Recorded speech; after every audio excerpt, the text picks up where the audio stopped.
Howdy everyone, Dusty here. Well, we're talking about the reverse osmosis water system.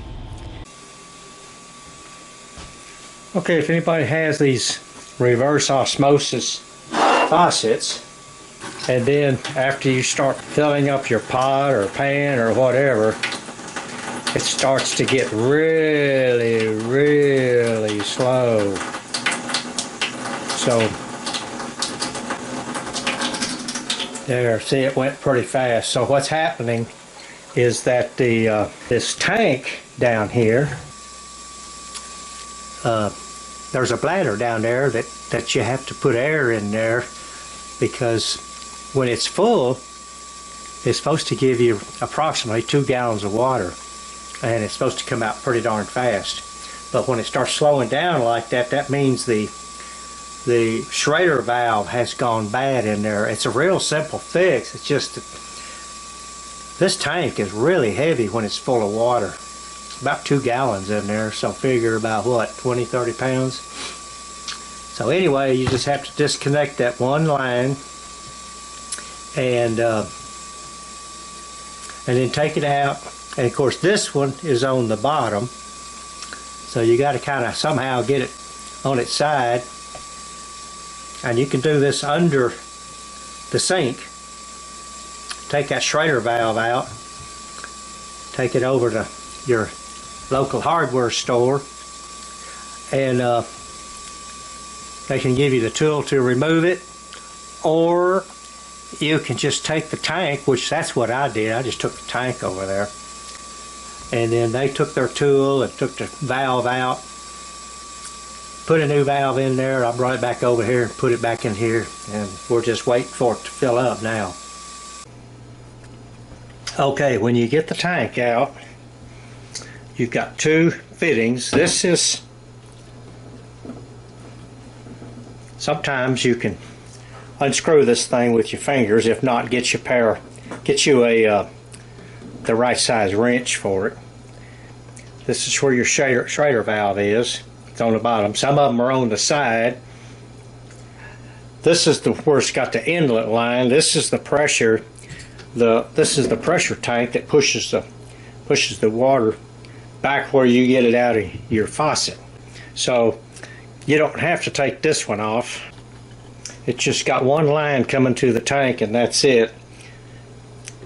And then of course you got your Schrader valve. This is the one you need to replace. You can just leave this in your sink and then get you the tool, because this tank is really, it's full of water, so it's going to be pretty darn heavy. As soon as you shoot air to this, water's going to shoot out of that thing. So you have to be careful. Don't do this in the house to where you want to try to pressure it up. But this is it. About 5 pounds is what I found out on the net, is about all you have to put in there. And as I showed you earlier, water running out of the faucet comes out really fast, and then it just slows down to a trickle. So, but when it happens, as they say, within a minute or so, and you say you got a 2 gallon tank, and it's what there is a Schrader valve on these tanks. This is what the tank looks like.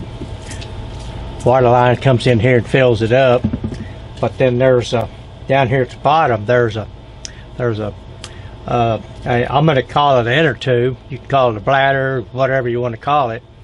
All your tanks have got, you know, some got on the bottom, some got on the side, but they are going to be down at the bottom somewhere. Hey, this is just a protective item that screws onto it so that it does not damage these threads or gets any dirt in here. Because one thing you don't want to get a piece of dirt in there, and you have to air it up a little bit.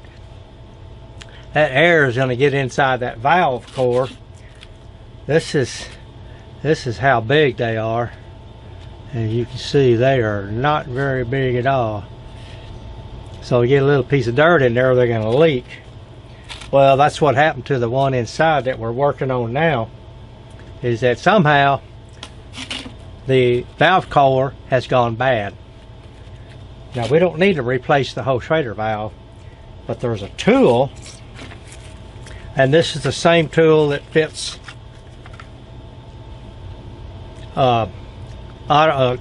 bicycles and inner tubes. And I mean, I know they're changing. This tool probably won't do them all, but it'll do the biggest part of them that you've had sitting around a long time. Anyway, on one side of this thing, there's a little, I'm going to call it a slot cut to reach in here to get this valve core out of here.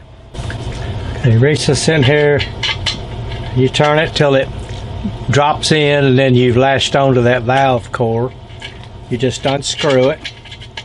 It's not very simple because my fingers are so big. So while taking this out, just take your time because this thing is so small.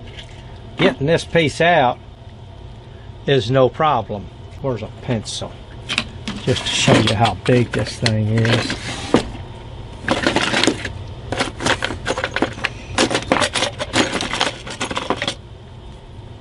See, here's a pencil, here's the valve core. You can see the difference. This thing is real small, easy to lose. Okay, don't put any oil or anything on it. Just take the new one, and you could put it in while it's sitting under the sink or wherever it's sitting. And then you just carefully use your tool to tighten it up. And then when it gets snug, you just want to barely give it a little bit of a tug, maybe a 1/16 of a turn or something. And that's it. Now we got to put 5 pounds of air in here. It says between 5 and 8. Being this is a smaller tank, we're just going to do 5 pounds in here.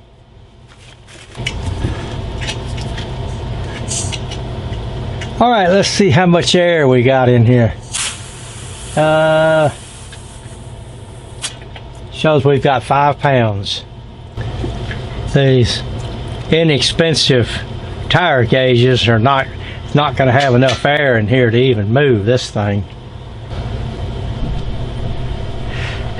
It did move, but it doesn't say anything about 5 pounds. It starts at 10. So you really need something a little bit more accurate. Because one thing you don't want to do, you don't want to overfill this thing and then bust your inner tube in there. Put your cover on there. Put it back under the sink.